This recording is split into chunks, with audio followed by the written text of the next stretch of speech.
আৰু কিমান মিছা কথা আৰু অজুহাত দেখাই থাকিবা তাতকৈ ভাল যদি সাহস আছে তেতিয়াহ'লে ডাইৰেক্ট মা দেউতাক কৈয়ে দিয়া যে মোৰ লগত আৰু আপোনালোকে পইচা খৰচ কৰিব নালাগে কাৰণ আপোনালোকৰ আশা পূৰণ কৰাৰ মোৰ সাহস নাই তোমাৰ মনলৈ অহা সেই সপোনবোৰক কৈ দিয়া যে নাহিবি আৰু মোৰ সপোনলৈ কাৰণ সেই সপোনবোৰ পূৰা কৰাৰ মোৰ অকাত নাই আৰু যদি বিশ্বাস আছে নিজৰ ওপৰত যদি আশা আছে জীৱনত ভালকৈ কিবা এটা কৰাৰ তেন্তে এভইড কৰা সকলোবোৰ ডিষ্ট্ৰেকশ্যন আৰু যদি নোৱাৰা নমস্কাৰ আপোনাক আমাৰ চেনেলটোলৈ স্বাগতম আৰু আপুনি চাই আছে অসমীয়া মটিভেশ্যনেল ভিডিঅ' শ্বকিং ভাইব আৰু কিমান বাহানা আৰু কিমান অজুহাত আছে তোমাৰ আৰু কিমান বাৰ ক'বা কাইলৈৰ পৰা পঢ়িবলৈ ল'ম কিয়ৰ 1 তাৰিখৰ পৰাতো পঢ়িমেই মামাহঁতৰ ঘৰৰ বিয়া শেষ কৰি পঢ়িবলৈ ল'ম লগৰটোৰ বাৰ্থডে পাৰ্টিৰ পিছত পঢ়িবলৈ আৰম্ভ কৰিম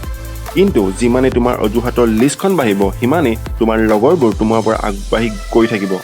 অজুহাত দেখুৱাই ভালকৈ পঢ়াত মন নিদি তুমি নিজৰ জীৱনটোতো বৰ্তমান এনজয় কৰিব পাৰিবা কিন্তু মূল্যৱান সময়বোৰ ৱেষ্ট কৰোঁতে তোমাক সময় ইমান পাছলৈ ঠেলি দিব যাৰ পৰা তুমি আকৌ উভতি আহিবলৈ তোমাৰ বহুত সমস্যা আহি পৰিব আমাৰ মা দেউতাই নিজৰ আশা নিজৰ সপোনবোৰ ত্যাগ কৰে কেৱল মাত্ৰ আমাৰ ভাল জীৱনৰ কাৰণে আমাৰ পঢ়াত যাতে কোনো অসুবিধা নহয় তাৰ কাৰণে তেওঁলোকে দিনে ৰাতিয়ে কাম কৰে কিন্তু আমিবোৰে কি কৰোঁ আমি পঢ়াৰ নামত সকলোবোৰ বিলাসিতা বস্তু বিচাৰোঁ আৰু নিজৰ জীৱনটো এনজয় কৰাতহে গুৰুত্ব দিওঁ আমি এনেকুৱা এখন দেশৰ নাগৰিক য'ত আমাৰ পূৰ্বপুৰুষসকলে নিজৰ জীৱন দি আমাৰ দেশ আনৰ গোলামীৰ পৰা মুক্ত কৰিছিল কেৱল মাত্ৰ আমাৰ ভাল জীৱনৰ কাৰণে আমি এনেকুৱা এখন দেশৰ নাগৰিক য'ত মুঠ জনসংখ্যাৰ প্ৰায় আধা সংখ্যকেই যুৱ সমাজ গতিকে এই যুৱ সমাজখনে যদি ভালকৈ শিক্ষা নলৈ নিজৰ দেশখন আগবঢ়াই নিয়াৰ কথা চিন্তা নকৰোঁ তেন্তে আৰু কোনে ভাবিব আমাৰ ভুলৰ বাবে যদি আমাৰ নেক্সট জেনেৰেশ্যনটো পিছ পৰি ৰয় তাৰ ৰেছপনচিবিলিটি কোন হ'ব এটা কথা ঠিক যে আমাৰ এই যুৱ প্ৰজন্ম আমাৰ আগৰ জেনেৰেশ্যনতকৈ বহুতেই স্মাৰ্ট কাৰণ বৰ্তমান আমাৰ হাতত ইমানেই সা সুবিধা আছে যে আমি সকলোবোৰ শিকিব পাৰোঁ আৰু সকলোবোৰ জ্ঞান ল'ব পাৰোঁ কাৰণ ইণ্টাৰনেট ইমান সহজলভ্য হৈ যোৱাৰ কাৰণে আমি ঘৰত বহিয়ে আমাৰ প্ৰয়োজনীয় সকলোবোৰ জ্ঞান আমি ঘৰত বহিয়ে ল'ব পাৰিছোঁ কিন্তু তাৰ বিপৰীতে আমি কৰিছোঁ কি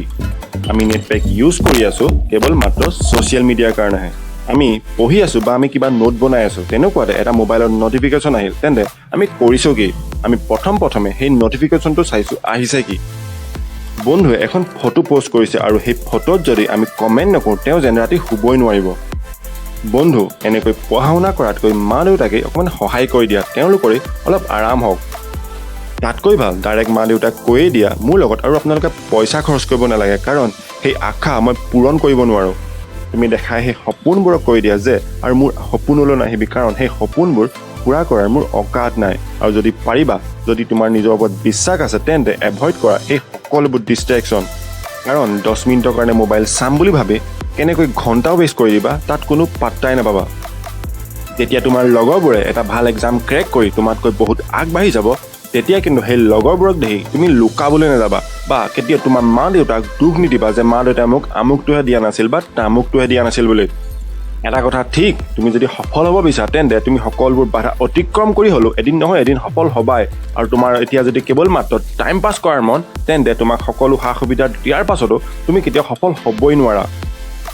গতিকে নিজৰ জীৱনক কোন পথেৰে নিব বিচাৰা তাক আগুৱাই নিয়াৰ দায়িত্ব কেৱল মাত্ৰ তোমাৰ ওপৰত গতিকে এতিয়া যদি তুমি টাইম ৱেষ্ট কৰি আছা তেন্তে আকৌ এবাৰ ভাবি চোৱা